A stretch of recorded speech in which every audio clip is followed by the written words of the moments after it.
வணக்கம்.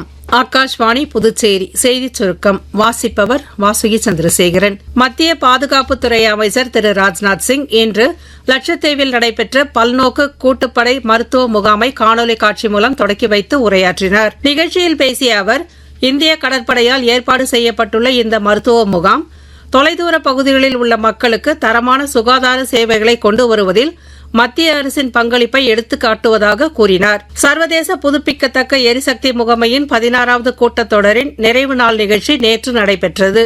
3 நாட்கள் நடைபெற்ற இந்த ஆலோசனைக் கூட்டங்களில் உலகம் முழுவதிலும் இருந்து 1500க்கும் மேற்பட்ட அமைச்சர்கள், மூத்த அதிகாரிகள், வணிக தலைவர்கள் உள்ளிட்ட பலர் பங்கேற்றனர். இக்கூட்டத்தில் மத்திய புதுப்பிக்கத்தக்க எரிசக்தி துறை அமைச்சர் திரு பிரல்ஹாத் ஜோஷி விவசாயம் மற்றும் உணவு அமைப்புகளின் புதுப்பிக்கத்தக்க எரிசக்தியை ஒருங்கிணைப்பதற்கான நாட்டின் முயற்சிகளை எடுத்துரைத்தார்.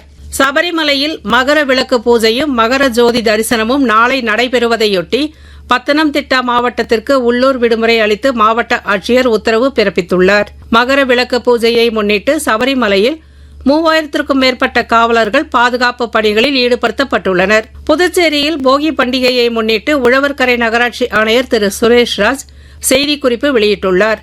இதில் பழைய பொருட்களான ரப்பர், டயர், டியூப், ரசாயனம் கலந்த பொருட்கள் போன்றவற்றை எரிப்பதால் காற்று மாசுபடுவதுடன் மூச்சு திணறல், கண் எரிச்சல் போன்ற பாதிப்புகள் ஏற்பட வாய்ப்புள்ளதாக அவர் தெரிவித்துள்ளார். இதனால் சுற்றுச்சூழலுக்கு பாதிப்பில்லாத பொருட்களை எரிக்கும் பட்சத்தில் காற்றின் தரத்தை பாதுகாத்து மாசு இல்லா போகி பண்டிகையை கொண்டாடுமாறு அவர் பொதுமக்களை கேட்டுக் கொண்டுள்ளார். மகளிர் பிரீமியர் லீக் 2020 கிரிக்கெட் போட்டி இன்று இரவு 7:30 மணிக்கு நவி மும்பையில் நடைபெறும் ஆட்டத்தில் மும்பை அணியும் குஜராத் அணியும் களம் காண்கின்றன. இத்துடன் இந்த செய்திச் சுருக்கம் நிறைவு பெறுகிறது.